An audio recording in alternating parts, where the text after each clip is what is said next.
রব্বুল আলামিন বলছেন, ওয়াইবাদুর রহমানিল্লাযীনা ইয়ামশুনা আলাল আরদি হাওনা ওয়া ইযা খাতাবাহুমুল জাহিলুনা ক্বালু সালামা আল্লাযীনা ইয়াবীতুনা লিরাব্বিহিম সুজদান ওয়া কিয়ামা ওয়াল্লাযীনা ইয়াকুলুনা রব্বানা আসরিফ আন্না আযাবা জাহান্নাম ইন্না আযাবাহা কানা গারামা ইন্নাহা সাআত মুস্তাকাররা ওয়া মুকামা। আমি এটুকু পর্যন্ত বলছি।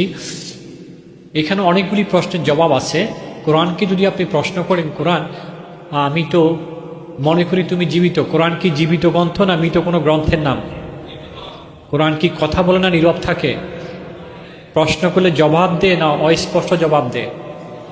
সুস্পষ্ট জবাব। আপনি কোরআনকে প্রশ্ন করেন, কোরআন আমি এখন ইউনিভার্সিটি যাব অথবা শপিং করতে যাব, আমি কিভাবে পথ চলবো, আমার পথ চলাটা কেমন হওয়া উচিত? কোরআন আপনাকে বলছে যারা ইবাদুর রহমানের বান্দা তাদের পথ চলাতে হবে ইয়ামশুনা আলাল আরদি হাওনা, তারা পৃথিবীর উপরে বিনম্রভাবে পথ চলবে। দাম্ভিক, অহংকারী কিংবা দিনহীন কোনো মানুষের মতো তাদের জীবন, তাদের রাস্তা অতিক্রম তারা করবে না, বরং তারা রাস্তা অতিক্রম করবে, তারা পথ চলবে বিনম্রভাবে। আপনি কোরআনকে প্রশ্ন করেন, আমি বিনম্রভাবে পথ অতিক্রম করছিলাম, যাচ্ছি আমি আমার গন্তব্যে, কিন্তু হঠাৎ কিছু জাহেল ব্যক্তি মানে মূর্খ মতো আচরণ করছে আমার সাথে, আমিও কি তার সাথে মূর্খর মতো আচরণ করব, বা আমি তার সাথে কি আচরণ করব? কোরআনকে আপনি প্রশ্ন করেন, কোরআন লাইফ এবং সেই সুস্পষ্ট আপনাকে জবাব দিচ্ছে, ওয়াইজা খাতাবাহুমুল জাহিলুনা ক্বালু সালামা। তোমার সাথে যদি কোনো মূর্খের মতো আচরণ করা হয়, তুমি তার সাথে শান্তিপূর্ণ ব্যবহার করো, তুমি তাকে বলো তোমার জন্য শান্তি। আপনি বললেন ঠিক আছে আমি তাই করলাম, তাহলে আপনি কোরআন থেকে জবাবও পেলেন। যদি পথ চলবেন কিভাবে, আবার চলতে গিয়ে যদি আপনি সমস্যা পড়েন তাহলেও সেটা অতিক্রম করবেন কিভাবে, দুটো গাইডলাইন পেলেন। এবার আপনি কোরআনের কাছে আসলেন, আমি আমার রাতকে কিভাবে অতিবাহিত করব। আমাদের সমস্যা তো সবচেয়ে বেশি দিন না রাত। রাতের আধার থেকে আল্লাহর কাছে আশ্রয় চাওয়া হয়েছে। কোন সূরা? ফালাক। ইয়েস, মাশাআল্লাহ, আপনাদের আইকিউ খুব চমৎকার। কুল আউযু বিরাব্বিল ফালাক মিন শাররি মা ওয়া মিন শাররি গাসিকিন। রাতের সে অনিষ্টতা যা চেয়ে যায় সব জায়গায়। রাতটা মানুষের মধ্যে অনিষ্ট কাজগুলি বেশি সংগঠিত হয়ে থাকে দিনের আলো থেকে রাতের আধারে। আপনি কোরআনের কাছে জানতে চাইলেন, কোরআন আমি আল্লাহর প্রিয় গোলাম হতে চাই, তাহলে আমার রাত কিভাবে কাটবে? দিনের কথা তো শুনলাম, এভাবে আমি পথ চলবো, এভাবে আমি আমার কাজগুলি করব। রাতের বিষয়ে আল্লাহ সুবহানাহু ওয়া তাআলা জানিয়ে দিয়েছেন, ওয়াল্লাযীনা ইয়াবীতুনা লিরাব্বিহিম সুজদান ওয়া কিয়ামা। ওয়াল্লাযীনা ইয়াবীতুনা, যারা অতিবাহিত করে, কিভাবে অতিবাহিত করে? লিরাব্বিহিম সুজদান ওয়া কিয়ামা, লিরাব্বিহিম তাদের প্রতিপালকের জন্য, সুজদান ওয়া কিয়ামা সিজদা এবং দণ্ডায়মান অবস্থায়। কারা? যারা রহমানের বান্দা বলে নিজেদেরকে দাবি করে, তাদের রাত অতিবাহিত হয় কার জন্য? কার জন্য? লিরাব্বিহিম, কার জন্য? তাদের রবের জন্য। লিরাব্বিহিম তাদের রবের জন্য। কিভাবে রাতের জন্য রবের জন্য অতিবাহিত হয়? সুজদাও, সিজদা এবং দাঁড়িয়ে। প্রিয় ভাইরা, আয়াতটা এখানে শেষ হয়ে যেতে পারত, কিন্তু যারা আল্লাহর প্রিয় গোলাম, রহমানের বান্দা, এরপরে আবার তাদের আরেকটি বৈশিষ্ট্যের কথা বলছে। তারা রাত যেভাবে এইভাবে অতিক্রম করে, আবার তারা আল্লাহর কাছে ফরিয়াদ করতে থাকে, ওয়াল্লাযীনা ইয়াকুলুনা রব্বানা আসরিফ আন্না আযাবা জাহান্নাম ইন্না আযাবাহা কানা গারামা ইন্নাহা সাআত মুস্তাকাররা ওয়া মুকামা।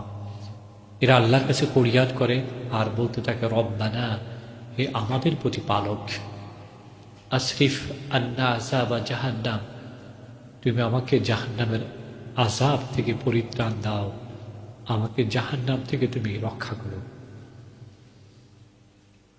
রব্বানা, হে আমাদের প্রতিপালক, রবকে মিন করে বলছে রব্বানা, হে আমাদের প্রতিপালক, আসরিফ আন্না আযাবা জাহান্নাম, আসরিফ তুমি আমাকে রক্ষা করো, পরিত্রাণ দাও আযাব জাহান্নাম, জাহান্নামের আযাব থেকে। জাহান্নামের আযাবটা কিরকম?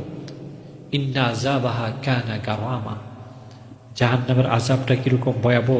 পরের অংশ আবার বলছে এই আযাব তো হচ্ছে সর্বনাশা, যার উপরে আসে তার সব কিছুই সর্বনাশ, তার আর থাকার কিছু বাকি থাকে না। আর জাহান্নামের এই আবাসস্থল হচ্ছে অত্যন্ত নিকৃষ্ট আবাসস্থল। প্রিয় ভাইরা, জান্নাত জাহান্নামের একটি কমন বৈশিষ্ট্য আছে, যার ভাগ্যে যেটা নির্ধারিত আছে সে সেখান থেকে রেহাই পাবে না, ওই শাস্তি তাকে ভোগ করতে হবে। কিন্তু আল্লাহ রাব্বুল আলামিন বলছেন যারা আল্লাহর ব্যয় করে থাকে। প্রিয় ভাইরা, আমাদের বৈশিষ্ট্যের মধ্যে আছে তো আমাদের পিঠে রাতে বিছানা থেকে আলাদা হয় কিনা? না বিছানায় লেগে থাকি আমরা আমাদের জন্যই যথেষ্ট। আমি আসলে ইবাদুর বান্দা কিনা, দয়াময়ের বান্দা কিনা, আমরা রহমানের বান্দা কিনা, আমার পরিচয় এখানে ফুটে উঠে। কানু কালিলাম মিনাল লাইলি মা ইয়াহজাউন, সূরা জারিয়াত 17 নম্বর আয়াত।